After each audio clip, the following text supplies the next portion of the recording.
Bunda akan berkisah Nabi. Assalamualaikum warahmatullahi wabarakatuh.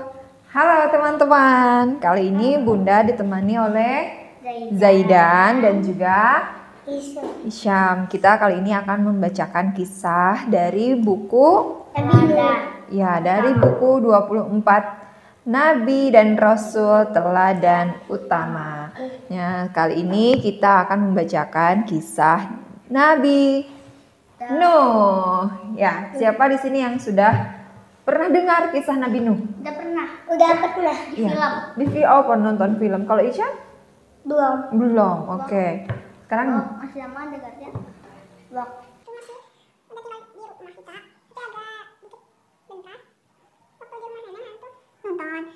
Jadi Mas Jidan nonton film kisah Nabi Nuh. Waktu masih rumah nenek. Oke, Nabi Nuh itu terkenal dengan apanya? Dengan buat kapal. Ya, betul, dengan kapal Nabi Nuh. Oke, sekarang teman-teman di rumah juga pengen pengen dengerin kisah Nabi Nuh kan? Baik, sekarang duduk yang rapi ya, pasang matanya dan siapkan telinganya, dikunci mulutnya. Oke, siap? Siap. Konsentrasi Dimulai. Bismillahirrahmanirrahim. Zaman dahulu, sebelum Nabi Nuh diturunkan ke bumi, lahirlah 5 orang pemuda yang soleh. Mereka itu namanya Wad, Suwa, Ya'guth, Ya'uk, dan Nasr. Nah, 5 pemuda soleh ini sangat dihormati dan disayangi oleh masyarakatnya. Lalu suatu hari mereka meninggal dunia dan kaumnya sangat bersedih. Lalu setelah itu datanglah iblis yang menyerupai laki-laki. Dia berhendak ingin menghancurkan keimanan dari kaumnya itu. Lalu iblis membuat patung mereka. Nah, betul. Iblis lalu membuat patung yang menyerupai 5 pemuda soleh itu. Terus mereka menyembahnya. Nah, sebelumnya patung itu dibuat hanya untuk mengenang kesolehan mereka. Namun lama-kelamaan para masyarakat di sana malah menyembah patung itu, dijadikan sebagai berhala, dijadikan sebagai benda keramat dan dijadikan sebagai Tuhan mereka. Nauzubillah ya. Nah, akhirnya Allah turunkanlah Nabi Nuh sebagai rasul pertama di muka bumi ini. Nabi Nuh bertugas untuk berdakwah kepada kaum Bani Rasib. Namanya kaum Bani Rasib ya. Yang masyarakat yang menyembah berhala itu namanya kaum Bani Rasib. Nah, dakwah Nabi Nuh itu tidak mulus. Nabi Nuh selalu ditentang oleh kaum Bani Rasib untuk dalam berdakwahnya. Banyak sekali hinaan, cacian, ejekan yang diterima oleh Nabi Nuh. Tapi nanti kata Nabi Nuh nanti diturunkan azab. Nah, iya. Terus dibuat kapal dari pohon-pohonnya. Betul. Nah, Nabi Nuh itu masuk, anaknya tapi enggak. Karena dia juga menyembah patung. Iya. Nabi Nuh itu berdakwah, tahu nggak teman-teman? Nabi Nuh berdakwah seberapa lama? Ada yang tahu? Nabi Nuh berdakwah selama 950 tahun. Udah tahu. Iya, barusan Bunda kasih tahu ya. Ya, Nabi Nuh itu berdakwah 950 tahun, teman-teman. Dengar yang bagian itu. Nah, iya, ini Bunda kasih tahu ya. Jadi selama itu Nabi Nuh berdakwah, tapi hanya sebagian kecil kaumnya yang mengikuti Nabi Nuh. Yang itu gak kaya. Ya, betul. Yang kaya cuma muslim. Nah, kebanyakan yang memilih bergabung bersama Nabi Nuh dan menyembah Allah itu adalah kaum-kaum rakyat miskin, hamba sahaya, dan bukan para pemimpin. Nah, sedangkan kaum Bani Rasib, para pemimpinnya khususnya, mereka mau masuk bergabung bersama Nabi Nuh. Namun mereka punya satu syarat. Katanya syaratnya asal mereka dipisahkan dari kaum Nabi Nuh yang miskin dan hamba sahaya. Tapi Nabi Nuh jelas saja menolak ya. Karena Nabi Nuh berkata bahwa Islam ini adalah agama dari Allah untuk semua kalangan. Baik kaya, miskin, maupun hamba sahaya. Atau agak kaya tapi agak Apapun itu, mau agak kaya, mau agak miskin. mau gimana pun. Iya, betul. Agama Islam ini adalah agama untuk semua kalangan, untuk semua orang. Dan hewan-hewan. Ya. Tahun demi tahun berlalu Nabi Nuh berdakwah dengan banyak tantangan. Ya, hinaan, cacian, ejekan dari kaum Bani Rasyid. Sampai pada suatu hari kaum Bani Rasyid, khususnya para pemimpinnya itu, membuat sebuah tantangan untuk Nabi Nuh. Kata mereka, coba kalau benar ajaran Nabi Nuh itu betul dari Allah, turunkan aja azab untuk kami. Begitu kata kaum Bani Rasyid. Dia menentang Nabi Nuh sekaligus menentang Allah. Lalu Nabi Nuh masih dengan sabar menghadapi mereka.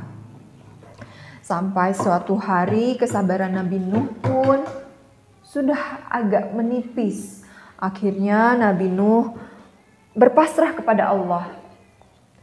Nabi Nuh berserah diri dan Nabi Nuh udah berserah lah. Allah mau kasih azab, Allah mau kasih hukuman buat orang-orang yang sombong itu, Nabi Nuh sudah terima. Silahkan. Lalu turunlah ayat yang menyuruh Nabi Nuh untuk membuat sebuah kapal. Nah, Nabi Nuh diperintahkan oleh Allah ya teman-teman untuk membuat sebuah kapal. Itu ada di surat Hud ayat surat Hud ayat 37. Nah, di situ artinya nih ya, di buku ini disebutkan, dan buatkanlah kapal itu dengan pengawasan dan petunjuk wahyu kami, dan janganlah engkau bicarakan dengan aku tentang orang-orang yang zalim, sesungguhnya mereka itu akan ditenggelamkan. Begitu firman Allah. Lalu Nabi Nuh segera mengumpulkan kaumnya untuk membuat kapal. Kapalnya besar sekali. Bahkan lebih gede dari apapun yang lebih gede. Ya, pada saat itu ini adalah kapal terbesar yang dibuat oleh Nabi Nuh selama kehidupan ini. Tapi mereka pohon-pohonnya udah nggak ada.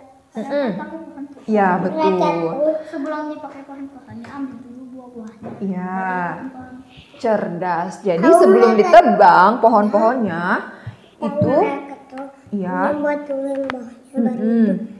Iya, betul. Jadi kapal ini kan dibuat dari pohon ya. Jadi ini kaum Nabi Nuh mengambil dulu buah-buahannya untuk bekal nantinya, dan pohonnya baru dibuatkan kapal. Kapal ini besar sekali, berkapasitas banyak. Kan banjirnya harus Iya. karena banjirnya lama daripada banjir apapun. Iya, kapalnya ini untuk menampung semua orang pengikut Nabi Nuh dan hewan-hewan berpasangan yang masih hidup. Lalu, Bahkan singa. iya. Lalu setelah kapal siap. Nah, sebelum kapal siap itu kaum Bani Rasyid banyak juga yang mengejek. Katanya, wah Nabi Nuh ini sudah sudah tidak waras ya, katanya membuat kapal untuk apa? Mereka mengejek. Tapi Nabi Nuh dengan santai menghadapi mereka dan yakin bahwa ini adalah wahyu turun dari Allah Subhanahu wa taala. Anaknya Mas Dan tahu anaknya, katanya nanti dia akan naik ke gunung yang paling tinggi. Iya. Kata ayah anaknya itu. Nah, dia bilangnya ikut, tapi tadi udah kan. Terus dia bilang itu nggak ada gunung yang bisa paling tinggi dari banjir ini. Semua gunung ketutup. Betul. Jadi saat itu datanglah azab dari Allah untuk orang-orang yang tidak beriman. Hujan saat itu datang deras sekali. Belum pernah ada hujan sederas zaman Nabi Nuh sebelum dan sesudahnya. Iya, petir hujan semua. Gunung-gunung tenggelam. Rumah rata, semua tanah rata. Yang ada kehidupan hanya di atas kapalnya Nabi Nuh itu. Bahkan pohon juga terendam. Iya, semua. Gunung aja yang paling tinggi itu terendam, apalagi hanya pohon dan rumah yang tidak setinggi gunung. Dan yang ada kehidupan hanya di kapal Nabi Nuh ini. Lalu Nabi Nuh melihat ke sekitar kapal. Dilihatlah, ada siapa tuh? Satu orang yang sedang meminta tolong. Satu orang tenggelam naik. Gitu anak. Nah betul, itu adalah anak Nabi Nuh. Nabi Nuh merasa kasihan kepada anaknya. Lalu Nabi Nuh panggil anaknya itu. Dia panggil anaknya untuk ikut ke dalam kapal dan ikut bersama orang-orang beriman. Namun apa yang terjadi? Menolak. Betul, anak Nabi Nuh menolak mentah-mentah ajakan ayahnya itu. Dia berpikir bahwa dia akan mencari pertolongan, mencari gunung yang lebih tinggi untuk dia menyelamatkan dari air bah ini. Padahal Nabi Nuh sudah berkata, tidak akan ada gunung atau apapun yang menyelamatkan kamu dari air bah kecuali atas izin Allah. Maka naiklah ayo bersama kami dalam perahunya, dalam kapal. Tapi anaknya Nabi Nuh tetap tidak mau. Sampai akhirnya dia tenggelam, terbawa arus air bah. Nah, lalu Nabi Nuh bersedih. Nabi Nuh bersedih karena anaknya mati terbawa air bah. Namun Allah peringatkan Nabi Nuh bahwa gini firman Allah. Wahai Nuh, sesungguhnya dia bukanlah termasuk keluargamu karena perbuatannya sungguh tidak baik. Oleh sebab itu, janganlah kamu memohon kepadaku sesuatu yang tidak kamu ketahui hakikatnya. Aku menasihatimu agar kamu tidak termasuk orang-orang yang bodoh. Nah, lalu Nabi Nuh memohon ampun kepada Allah atas kesedihan dan ketidaktahuannya itu. Nah, kapal Nabi Nuh akhirnya berlayar di perairan tanpa tepi. Sampai Allah memerintahkan langit berhenti mencurahkan hujan dan bumi tidak lagi mengalirkan air. Kapalnya turun ke gunung yang namanya gunung apa ya? Nah ya, kita lanjut dulu ya. Nah, seiring surutnya air, kapal Nuh juga telah berlabuh di atas sebuah gunung. Gunung itu bernama Gunung Judi. Ya, Gunung Judi. Semua orang yang beriman keluar dari kapal. Mereka bersyukur karena Allah masih memberikan kesempatan kepada mereka untuk bertaubat, untuk beriman dan menyebarkan agama Allah. Lalu Nabi Nuh juga terus berdakwah sampai akhirnya Allah Subhanahu wa taala menutup usia Nabi Nuh. Menjelang wafatnya, Nabi Nuh memberikan wasiat kepada anaknya yang lain, yaitu sesungguhnya aku akan berwasiat kepadamu. Aku perintahkan dan aku larang kamu dari 2 perkara. Yang pertama, aku perintahkan kamu dengan kalimat La ilaha illallah. Karena jika 7 lapis langit dan 7 lapis bumi diletakkan di suatu timbangan dan kalimat La ilaha illallah diletakkan di sisi lainnya, maka timbangan yang berisi kalimat La ilaha illallah itu akan lebih berat dibandingkan dengan 7 lapis langit dan 7 lapis bumi. Masya Allah ya. Lalu Nabi Nuh memerintahkan kepada anaknya untuk selalu mengingat kalimat La ilaha illallah. Tahu nggak artinya La ilaha illallah? Apa? Buat meninggal. Iya, apa tuh artinya? Artinya tiada Tuhan selain Allah. Betul, La ilaha illallah. Tiada Tuhan selain Allah. Jadi ketika 7 lapis langit dan 7 lapis bumi berada di timbangan yang satu, terus kalimat La ilaha illallah di timbangan yang satunya lagi, maka beratnya adalah lebih berat kalimat La ilaha illallah daripada 7 lapis langit dan 7 lapis bumi itu. Begitu kata Nabi Nuh. Dan wasiat yang kedua adalah aku perintahkan kamu untuk membaca Subhanallah wa bihamdih, karena itu merupakan penghubung segala sesuatu dengan seorang makhluk yang diberi rezeki. Lah, aku melarangmu dari syirik dan sombong. Begitu hadis riwayat Ahmad. Masya Allah. Begitu kisah Nabi Nuh ya, anak-anakku dan juga teman-teman sekalian. Bagaimana? Zaidan, masih ada yang mau ditanyakan? Masih. Apa? Emangnya karena La ilaha illallah itu udah memang waktunya meninggal? Bukan. La ilaha illallah itu bukan kalimat untuk meninggal. Tapi kalimat La ilaha illallah itu harus ada selalu dalam hati kita. Sampai kapanpun. Itu menjaga kita agar tidak musyrik. Apa musyrik itu?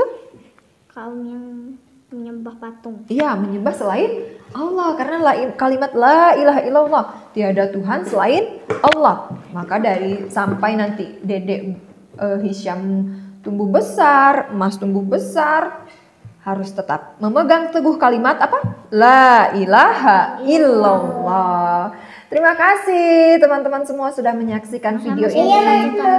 Oh, apa? Kalau Mas itu Dedek dulu. Oke, Dedek dulu. Oke, Dedek, sebentar Bunda kasih mic-nya. Apa, Dek? Pertanyaannya apa? Ini Dicam cuma tahu tentang Nabi Muhammad. Oh, Dek Icam tahu tentang Nabi Muhammad. Iya. Nanti kita berkisah tentang Nabi Muhammad ya. Ya. Iya. Oke, kalau Mas pertanyaannya apa? pertanyaannya, kenapa itu Nabi Nuh cuma kaumnya dikit? Nah, ya. Oke, terima kasih Mas Jaidan untuk pertanyaannya. Kenapa katanya kaum Nabi Nuh itu sangat sedikit? Ya, karena Allah memberikan ujian kepada Nabi Nuh yang sangat hebat. Nabi Nuh diberikan kesabaran yang sangat banyak. Bayangkan, 950 tahun Nabi Nuh berdakwah, tapi hanya sedikit sekali kaum yang mengikutinya. Nah, firman Allah katanya, hidayah itu hanya diberikan oleh Allah pada siapapun yang Allah hendaki. Jadi memang Allah tidak menghendaki orang-orang itu mendapatkan hidayah. Makanya Allah memberikan Nabi Nuh pengikutnya hanya sedikit. Gimana Mas? Pertanyaan kedua Mas, itu kenapa kalau yang musyrik tapi bisa kaya? Kenapa yang musyrik tapi bisa kaya? Nah iya benar, kita sering lihat ya, ada orang yang gak sholat, ada orang yang gak ngaji, bahkan ada orang yang gak menyembah Allah, tapi kaya, mereka punya mobil ya. Kaya itu apa? Coba Bunda tanya. Kaya itu punya banyak uang, terus? Punya banyak harta yang bagus. Terus kalau dibeliin sesuatu nggak akan habis.